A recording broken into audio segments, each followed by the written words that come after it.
Welcome, folks, to the Matias Sports Podcast, Ep.5. I have another great guest. I have Max Cerullo, I hope I said his name right, of the Boston Herald, beat reporter for the Red Sox. How are you, sir? Hey man, doing well. Thanks for having me. Yeah, no problem. I appreciate you really texting me back and getting back to me, even on Twitter too. That means a lot. If you want to tell the folks who you are, what your experience is before we dive right into the Red Sox, go for it. Yeah. Well, you know what? It's just, like you said, yeah, cover the Red Sox for the Boston Herald. This is, I guess, technically year four. But I this is year two at the Herald. The first Hmm. couple of years I was at the Eagle Tribune, joined the beat in basically right around the All-Star break of 2021. So that was a pretty cool season. Second half was pretty fun. Playoffs were awesome. Last 2.5 years since then, well, you know how it goes, but been a lot of fun so far. So yeah, that's pretty much where I'm at these days. No, I appreciate it. I mean, I admire a lot of people like you in the industry that covers the Sox. Chris Cotillo, obviously, Gabriella too as well. She does great work for you guys with the Herald as well. So shout out to all the beat reporters. I mean, I admire you and I wish I was kind of you guys, to be honest with you, even though you're just normal people like you and I, but still. But I appreciate what you guys do for letting us fans know the insights. It's what we're here for. All right. So I just want to dive right in. Obviously, like before we got on air here, I was talking about making some notes, obviously, about the Sox. So obviously, as you know, they're 34 and 34 through 68 games. They're hosting the last game of three-game series against the Phillies. They won yesterday, lost the first game. What's your thoughts so far through almost 70 games and approaching the All-Star break within like about a month from now for this team? What is going on, seeing that you got the insider information being around the team? Well, you know what? I'll tell you, I don't think it takes an insider to see what's happening, which is Yeah. that this is an average team that's overcome a lot of adversity. And you can see the signs under the surface that they're not far from a breakthrough, but it just hasn't happened yet. Hmm. And you could talk yourself into things playing out a certain way in the second half if, say, Tristan Casas comes back healthy in a couple weeks. Masataka Yoshida is back, presumably will be, Hmm. getting everyday playing time once Tyler O'Neill is not needed in the DH spot. Those are three of your best hitters, and the Red Sox really haven't gotten much, if anything, out of any of them over the last month and a half, right? So, Hmm. excuse me. So, yeah, it's tough, right? Like they've had a lot. Their pitching has been, for the most part, very good. They're a much faster, more athletic, and dynamic team now than they've been in a while, which has been they've made a real concerted effort to try to become the kind of team who can win more than one way. But when you lose Trevor Story for the season and all this other stuff happens, you're relying on young players. It's tough, right? And then hence where they are, which is they've literally been a 500 team more or less for the last month, almost continuously. They've, as of this recording, 17 times they've been 500. 17 Yeah, times. I know. I mean, they literally 26 and 26, 27 and 27, et cetera, up to 20, 34 and 34. That's crazy. I don't know if I won't say it's unprecedented because baseball has existed for a long time, so I'm sure it's Hmm. happened before, but I can't recall a team like this. So yeah, so well, it's certainly not a team that's worth giving up on. It's certainly a team that's worthy of people paying attention and, being invested in, but the payoff isn't here yet, clearly. No, I mean, great analysis there. Obviously, you mentioned Yoshida, Masataka Yoshida. He's been rehabbing with Worcester. I don't know if he's been continuously playing, but I know he was in a rehab start maybe last week or so. So hopefully he'll be coming back to the lineup. Tristan Casas, I mean, that little movie star out of him. I mean, he's been caught in the stands being kind of like an undercover type of guy. I don't know if that was that like a real thing, like at the Woo Sox or something? Or maybe that You was know like a what? thing in the past. Maybe I'm that going to wasn't be more honest with recent. you. I don't have a clue what you're talking about, so Oh, you're Jesus. educating me. But I don't know. I seen if he's been something. up to some shenanigans while he was on one of his rehab assignments, that's good for him. Yeah, As far yeah. as I know, he's been all business in the Red Sox He's clubhouse. all right. So maybe it was like an old photo or like a look-alike or something. It looked like him with like shades on and like Oh, wait a minute. Oh, you're apart. talking about. I'm sorry. I thought you were talking about O'Neill. You're talking about Oh, this. yeah. Yeah, Was that I more know what you're recent? talking Yeah, about. yeah. You know Yeah, what I'm talking. Oh, okay, he yeah, showed up to a Woo Sox game. I don't think he's not even yeah. rehabbing. he can't even swing a bat yet. So Yeah, so yeah. yeah, that dude, Tristan Casas is just a character. He is. Yeah, a He's lot a of really good ball player for sure. I'm not dogging the kid. I mean, he's still oh young, no. obviously, but Yeah. yeah, O'Neal, I mean, I was just watching the game, was it last Thursday? I mean, I even said it to my wife. I'm like, what's wrong with this guy? I was like streaming it on my phone and I seen like in the middle of the White Sox game, he had to get taken out. I'm like, what is happening here? Like I understand he just got back recovering from his injury.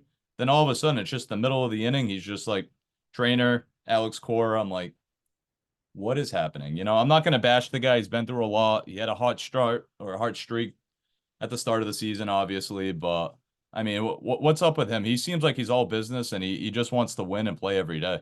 Yeah, yeah. Well, you know what, with him, he's been nursing some sort of right knee Hmm. inflammation really for weeks now. You know, he came back off the IL, but I mean, it's still clearly a problem. Hmm. And maybe it's not so much an injury per se as it is just a little nagging thing that's gonna has to deal with for a little while. It's baseball, that happens, right? Yeah, Um, true. you know, Tyler, you know, O'Neill has a history, right? He has a long track record of injuries, which he's worked hard to overcome. But you know, it's not like you can just train to become more durable. Sometimes, Hmm. I don't know, some guys just tend to, their body just tends to, you know, break down more frequently. And that doesn't mean they're a bad person or they're not working hard. No, In absolutely. his Yeah. case, you know, he's just got, it's just something he's got to work through. And you know, I think he will. Like, you know, by all accounts, the current issue. I mean, he's already, you know, back in the outfield tonight, as I understand it. So you know, I think we'll just have to kind of keep an eye on him and see how it goes.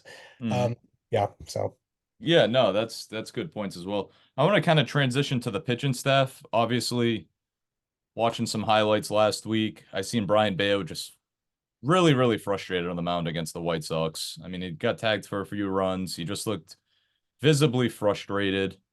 I mean, I was just looking at his stats. He's like 6-3 and he's got like under a 4.80 ERA. I mean, stats aren't terrible. Obviously, the ERA is a little bit high, but it seems like he's a kid that's gonna be the top of this rotation, obviously.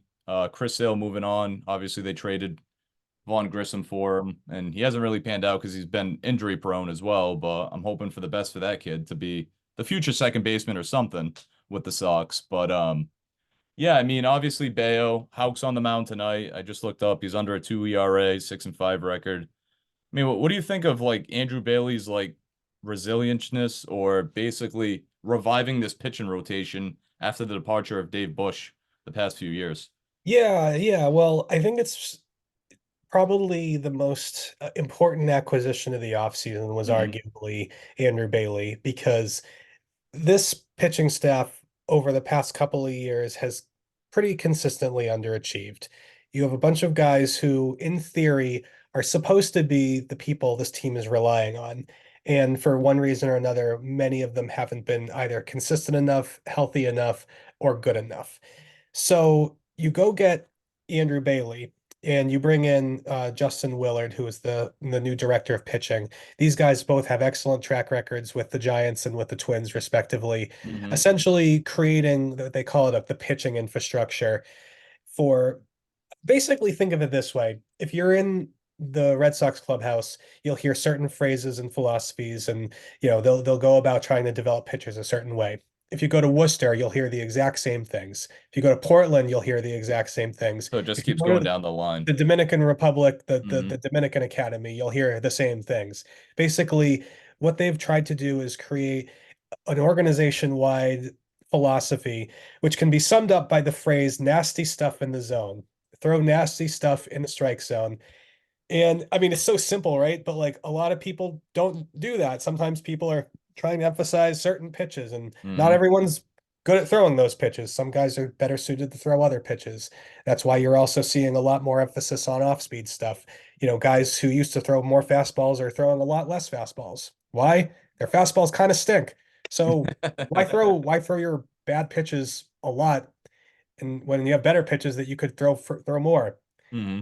Key is, of course, throw them in the strike zone. So that's sort of the gist of it. Like, why is the staff so much better? Because there's a more structure and the message is simpler and yet it's better. It's clearly getting results, right? You asked about Bayo. I think Hmm. his season has been a little bit of a disappointment, but I don't think anybody would say it's been a failure by any stretch. He's been No. a pretty solid, he's been a decent mid-rotation starter. And hey, you know what? Tanner Houck, I guess, is kind of having the season we hoped that Bayo would have. But hey, you got a guy on your staff who's having an elite ace level season.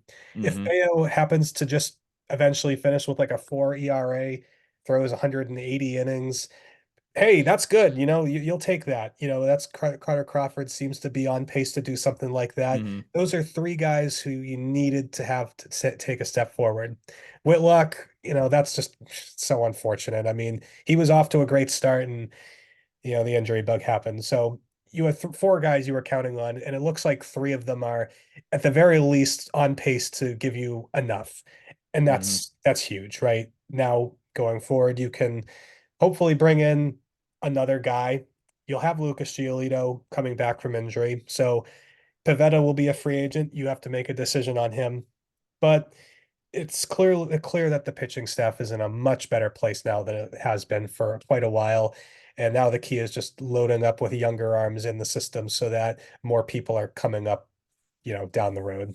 Yeah, yeah. So you make good points to the pitching staff. I seen that they're sixth in all of baseball with a 3.43. Yes. Sorry, I was second guessing myself. 3.43 ERA. So, I mean, that's pretty good out of what, 30 major league ball clubs being sixth in the ERA, but your record kind of shows elsewhere. But I mean, obviously the offensive side of the things, Devers was hurt for a little bit. He seems like he's starting to pick up the pace. O'Neal, obviously injuries. Grissom, as I mentioned, Story, as you talked about earlier. It's the injury bug that's hit this team through the first 70 games, and it's crazy to think about that we're under 100 games left for the season. Like that is kind of crazy, and it's middle of June. So, I mean, seeing you brought up Giolito, you think he's gonna opt back in, looking ahead to Oh, like 2025, like you'd for be sure? crazy not to. I mean, Yeah. you miss an entire season due to injury. I Hmm. mean, next year he's due to make, I can't remember the number off the top of my head, but I want to say it's in the ballpark of about 20 million. Yeah, yeah. It's I like have a 19, hard time. yeah, I don't 19, think he's 20. getting 20 million for one season next year on the open Hmm. market. So No, he's he's got to not. be like, yeah, I'll take, I'll opt back in. Let's try to rebuild my market. I mean, that's the reason he signed here on the deal he did. I mean, this was a guy who, not long ago you could have imagined signing a 5-year contract for some pretty good money. But then, his last couple seasons, but especially his 2023 just didn't really go very well. Hmm. So yeah, now he's hurt, which is crazy. Like, I mean, this is one of the before this spring had been one of the most durable pitchers in baseball. Like that's literally why he was brought here is Hmm. to be an innings eater. So frankly, it's actually quite a testament to how the young guys have stepped up that his injury didn't completely torpedo the season. You could imagine things going a totally different direction if Houck was struggling, if Crawford still couldn't pitch to the fifth, if Pivetta had gotten if that injury he had early on turned out to be a little more serious, God, this could be a total mess. So yeah, they've hung in there. Giolito, yeah, he'll be a factor here next year. So yeah, I think the rotation will not be the same next season as it is this year. Giolito will clearly factor in. Pivetta will be an interesting one to watch. Possibly somebody the club could sell, somebody who, he's building momentum towards a pretty nice payday in free agency. Hmm. Essentially, what the Red Sox may end up deciding is, are we in a position where maybe it makes sense to just sell all our pending free agents? And B, maybe they could look at Pavetta and be like, hey, this guy's good, but if it's going to cost, I don't know, like 80 to $100 million to bring him back, maybe there's actually another guy out there we like better. Hmm. It happens all the time. So something to watch. I mean, we'll see. That's kind of the big question as to whether this team will buy or sell. So don't ask me what I think they're going to do because I don't have any. Yeah. I know it's still a little ways off from the trade deadline, obviously, like about a month and a half. But yeah, sticking with Giolito for a second, obviously he was it last year? He was with the White Sox. Did he get traded to Cleveland and then picked up by the Angels? Yes, that He I had a think I whirlwind think of like you have it 2023 reversed. He was traded to reversed. the I'm sorry. Angels, and then the Angels quit. and they put all of their pending free agents on waivers so that they could, in a desperate attempt, which apparently worked, to get under the luxury tax. Yeah. There, don't even get me started on the Angels. That franchise. Hey, look, Yeah, people are I know. frustrated with the Red Sox. At least we're not the Red Sox aren't the Angels. I That know. franchise is just a mess. Yeah, it's yeah. Don't even get me started. No, I hear you.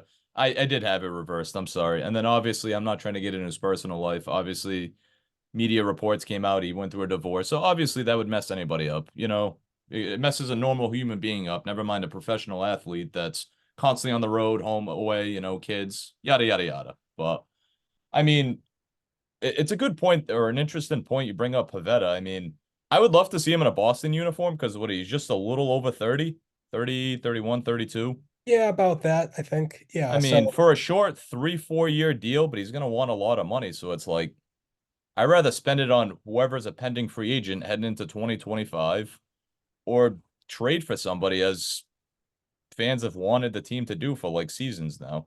Trade for an ace. yeah, yeah, you know what? I'm just gonna look up to see sort of who we got as free agents because that's Hmm. sort of the key, right? Like who else is out there who they could get. So, I mean, I think it's safe to say Juan Soto seems like that's probably not going to happen. I mean, this organization's track record doesn't suggest that they're just suddenly going to shell out 600 million No. to bring him back.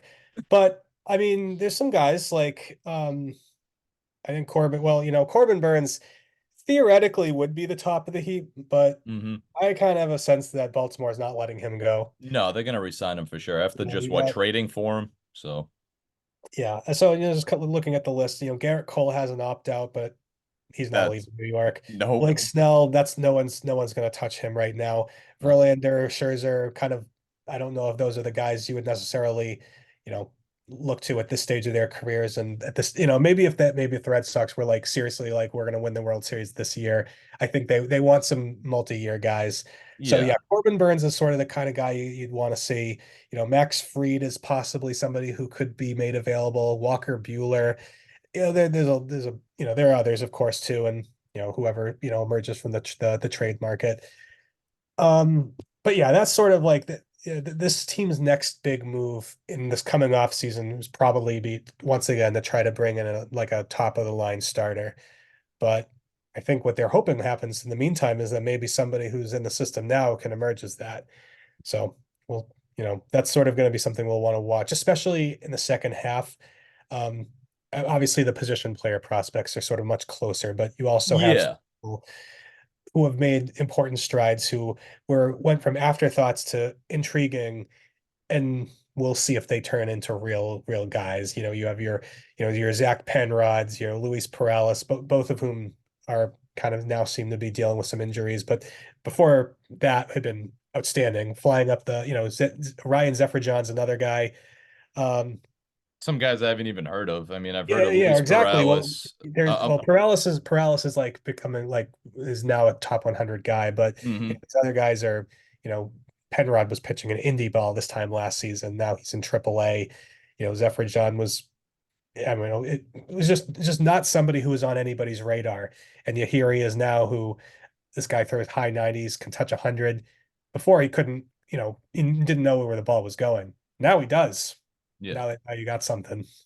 And who was that you said again? Sorry, you said his name fast. Ryan Zephyr-John in AAA at the moment. Triple A. So that's one of like the top prospects for the Sox upcoming then. Well, it's funny. Like, is he a top prospect? According to the rankings, that's debatable, but he's Hmm. probably one of the closest to impacting the big league team. So something to, yeah, keep an eye on. Yeah, I'm looking at their top prospects, obviously on their website here, MLB.com. It says, I think the highest rated non like position player, if I'm saying his name right, is Wico Man Gonzalez. Who is not having a very good year. Uh, Okay, it says he's in double A. He's he's in estimated to double be A and the majors next year, it says. we'll, we'll see. Yeah, I know that's just like a Yeah, projection type of thing, but command has been a problem for him. So, but the stuff is great. So, yeah, these guys that you never know. So, what you want to see is improvement, hmm. but kind of going back to Bayo, development isn't linear. Sometimes you'll have guys make big improvements, plateau, maybe regress, and then they'll take that next step forward. Bayo is by no means regressing, but you sometimes you have these big plans for these guys, like the next Pedro Martinez, I mean, and which he had an influence on him for and sure. it takes a He's a big while, right? Pedro guy, yeah. Yeah, it takes a while. So, it took Hauk like 4 years before Mm-hmm. it finally leveled up into a real workhorse. I think most people would have expected this would have happened 2 or 3 years ago, but hey, that's just it's becoming a proper big leaguer takes time. No, Yeah. obviously. I mean, everybody develops at their own pace, but the funny thing with Hauk, I remember, I mean, he was in that COVID season where he came up, I think, later in that 60 game season and he made his debut. And it's like this guy showed promises. Like, Hmm. 2020, it's COVID, whatever. The world was flipped upside down, but obviously he's had his ups and downs, his moments. And I mean, he's been pitching so far so good this year, like I mentioned earlier. But I mean, I love talking about pitching, hitting, Red Sox. I love it. What should Abreu, Willie Abreu? Yes, I almost forgot about him. I was actually drawing, having a brain fart. What do you think about him? Obviously, in the Christian Vasquez trade of like a couple of seasons ago around the trade deadline, which I thought it was a bad trade because I'm like Vasquez. He came up through the system. I seen him in Pawtucket. Briefly covered, I guess, the Paw Sox for a little bit, whatever. Beyond the point. What was your thoughts or reaction back in 2022 when they traded for Emmanuel Valdez and Willie Abreu? I didn't So know much about them, so. yeah, so at the time I understood why they did it, and to be honest, I wish they had gone further. Hmm. Um, I thought they should have traded Evaldi. I thought they should have traded Waka. Maybe not both of them, but like they should have entertained that. I thought they should have definitely traded JD Martinez. You kind of knew the writing was on the wall for a lot of these guys. Yep. And so why do you do that? Well, if you don't really believe that they're going to be a part of your organization's future and you're not in a position where, you can realistically compete, sometimes it's tough. It's tough. I mean, Vasquez was a fan favorite. He was, He a was. delight to cover, but that was a great trade. I mean, Christian Vasquez helped the Houston Astros win a World Series, so they have Hmm. no regrets, I'm sure. No. But he ends up signing in free agency with the Twins on a pretty I forgot the number, but it was like a not insignificant amount of money. And what's he doing in Minnesota? I mean, not Kind of not low really that key, I much. I guess. mean, Yeah. Connor Wong has been probably more productive pretty much ever since he left. Even Reese McGuire, you could argue, has been as productive, if not Hmm. more. I don't have Vasquez's stats in front of me, but like that's a great value, right? And instead, now you have, this Willie Abreu, who is not necessarily regarded as like a big time prospect, but all along you could see why he had the goods to be a good MLB player. I mean, this guy, elite strike zone commands, elite outfield arm, Hmm. and could do everything at a good to very good level, right? He can run the bases, he can field a little bit, he can, hit for average, he can hit home runs, steal some bases, you name it. I mean, every Like a time 5-tool player almost. yeah, I mean, like I wouldn't say, five tool, you usually Maybe think that's a stretch, superstar. but yeah. He's like a five, he's like a five tool player, only like, we're not like talking a superstar, but like Yeah. just a really solid guy who's can contribute in pretty much every way we want, right? Hmm. And so, I mean, he's still young. I want to say he's 24, maybe 25, and he's been great. I mean, every time you ask Alex Cora about him, his almost always says the same thing, which is just like he's just good, man. He's just a really good player. They need him back, right? He's hopefully shouldn't be out for too much longer, and just he's the kind of guy you can build around, right? I don't think Willie Abreu will ever be the Red Sox best player, but he could be like one of those guys who's like, you know, the Trot Nixon on like a championship contender type, somebody who's always in the mix, can, Hmm. helps in a variety of ways and potentially a fan favorite. So love Yeah, that. yeah, Very, no, very good player. it was a good thing you brought that up. I mean, seeing that I brought up you were talking Vasquez, so it was a 3-year, $30 million contract. So Yeah. obviously, what is he in his second year of it? And then he's got one more year, and then he's a free agent in 2026. I mean, he might just take the minimum at that point if he wants to Yeah. stick around. But I mean, Yeah, you don't hear much from him, and obviously, what do you call it, in Minnesota? I mean, I think Ryan Jeffers is their catcher, so I don't know who's like their main catcher, but they probably split time. Yeah, I would So, imagine so. but no, Abreu's good. I mean, it's good that you brought out the outfield too, because I wanted to touch on Duran and obviously Rafaela. I mean, it seems like they've been hell of a seasons, both of them. They've been having great seasons. What's your thoughts so far on Rafaela as he's got more games under his belt, even though he made his debut last year? And the emergence of Duran, because a few years ago, we didn't know if this guy could actually have good plate awareness. And when he was up to the plate, it was either he was going to ground out, strike out, or just we didn't know what was going to happen. And all of a sudden, it's just been in like emergence the past couple of years. So your Yeah, thoughts? I'll start with Duran. So, I mean, you talk about, not all development being linear. I mean, Mm-hmm. that's a guy like people have been trying to run him out of town for years. Yep. Well, it's a good thing he stuck around because he has developed into everything that the organization hoped he'd become, which is just an elite menace on the base paths who can really pressure an opposing team. His ability to hit line drives has become a real asset because he's not going to be necessarily someone who's going to hit 30 home runs a season, but he's got 10 triples. That's kind of crazy. It's like not even halfway through the season. Yeah. And he's like already like one of the Red Sox like leading triples guys of the 21st century. That's, and like literally just a routine base hit for him is always has the potential to become a double, right? Or he'll just steal second and third. That's an asset. His defense has become elite. The numbers bear it out. You go on his Statcast page. I believe he's currently regarded as the best base runner in baseball, according Wow. to That's his base impressive. running run value. Fielding is in like the 93rd percentile. It's funny, like you talk about like who could be an all-star right now. I think the American League All-Star outfield is pretty clearly going to be Aaron Judge, Juan Soto, Kyle Tucker. Well, I think Jaron Duran has a strong case to be the next guy on that list. Yeah, like a First reserve, you mean? reserve. Yeah. He's maybe his profile is a little unorthodox, but I mean, man, he's having a spectacular season. He got real mad at me when I came up to him in the clubhouse one time and I asked him about the All-Star game. He's like, "Don't do that to me. Don't do that to me." Was he cool about it, or he Yeah, was oh, just very like, humble. no, yeah, He's a very very, humble. very That's humble guy awesome. who, I guess like, to, respectfully, like doesn't necessarily like take compliments very well. He's very hard on himself and it's not really in his nature to receive praise. He's just very just wants to go about his business and Hmm. I he's respect that out of yeah, players for yeah, sure. yeah. Oh, I was like, cool. Well, you know what? I'm just gonna write about how great you're playing anyway. And he's like, you asked about Rafaela too. Yeah, I mean, Sedan, that yeah. man, that he could argue that guy saved this team's season. I mean, his defense has just been Amazing. right.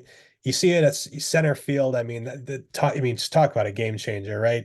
And I mean, they needed a shortstop, and he saved them, right? When Trevor Story goes down, last year they didn't have a shortstop who could, you know, field the position, and it was a disaster. They lost probably like close to a dozen games just because literally every time someone's trying to throw the ball from the left side of the infield to It's an first, error, yeah. you're just like holding your breath, right? So, Saydon really stabilized them in that respect. And now, David Hamilton has done a Hmm. great job, has emerged as another option whose the patience is paying off. He's playing at a higher level, more line drives. I mean, he might be one of the few guys in baseball who might be a better, faster than Duran, honestly. So, those three guys all have just it's been very encouraging to see their progress. Without them and without the pitching, well, all the young players in general, you can't say enough about the improvement they've made. That being said, hasn't translated to a big winning streak yet, but it's a start. I mean, yeah, I mean, I love the youth movement, obviously, for the Red Sox. It's been like a youth movement for a while. Obviously, I grew up with greatness. I mean, you and I grew up with greatness with the Red Sox. Winning 04, 07, 13, 18. It's been an amazing journey. Obviously, do I condone what Henry has not done and done? I mean, obviously, I'm not. That's another story for another time. But I wish they would spend on players. But I'm glad they've invested in their youth movement, and now you got to keep these guys. When their contracts are up, just don't let them walk for nothing. I mean, you got to re-up them, obviously, if it's the pitching, if it's the outfielders, whoever it may be. Like, please keep these guys and add future guys. I mean, I can't wait to say Marcelo Mayer move up. Nick York, if he makes the team at some point. Like, I can't wait to see the youth movement keep going and going. But you need talent on this team. Obviously, you got the Yoshidas of the world and O'Neill and Devers and Duran's and a bunch of them. But I know you allude to the youth movement. I'm running out of words to say. I love it. It's great. It's just I want a more competitive team than Yeah. 34 and 34. I mean, you got Philly, you got the Phillies in town. It's like one of the best teams in baseball, if not the best team in baseball right now. And I mean, Dominic Smith, I was watching quickly on TBS the other day. I feel like he cost them the game, and I'm not trying to put the blame on him because he really felt bad, it looked like. And you were there covering, right? Yeah. Yeah. I mean, How was well, the vibe after that? I mean, it must have been like mind blowing. yeah, it's you know what, it's I It, think correctly they generally don't get too high or low. mhm. It's over the long course of a baseball season, you're gonna win some games, you're gonna lose some games. I mean, Zach Wheeler was just awesome that day. He was. If Smith makes that play, maybe they end up losing 2-1 instead of 4. Hmm. No shame in losing to the Phillies, right? That team, that is what the Red Sox should be, right? They should be loaded with stars. They should be loaded with guys who know how to win, and they should be competing at a high level year in and year out. Hmm. Uh, John Henry, among the comments that he made recently in that profile he was featured in, basically suggested that, the odds to win for any given team is 1 in 30. I guess mathematically that is technically accurate, but Yeah. I think anybody could look at the Oakland A's and they could look at the Los Angeles Dodgers, and it would nobody, no sane person would say these two teams have, the same odds to win a title. Yeah, yeah. In the real world where we live, you can improve your odds by spending money on premium talent. Now, that's of course what John Henry has done in prior years when they did win championships and compete for titles and year in and year out. So I think what's happening, and it's unpopular to say out loud in this city, but basically over the last 5 years, they have been engaging in a long-term rebuild, basically without trying to fully tank and tear the whole thing down, the way Hmm. Houston did, the way the Cubs did, the way the Orioles just did. And those teams, the Astros and the Cubs won World Series titles, and the Orioles sure look like they're going to compete for some for a long time now. With the youth This movement with this them. team, the Red Sox, are laying the foundations for hopefully a similar run by the end of this decade. I believe when they are ready, Henry will eventually pull the trigger and start actually spending money again. Because if he doesn't, it's not good for business, Yeah, right? that's true. If what was the point of it all if you develop this whole core and then you just, pinch the pennies at the last minute and Hmm. sure, maybe your profit margins will be a little higher, but you know what else is good for business? Winning championships. You can sell a lot of merch. Hmm. People will watch your games. Sponsors will give you money. It's good. It's good for the team to win baseball games. So that's what I hope to see soon. I hope that we see it I this agree with you. offseason, but I'll believe it when I see it.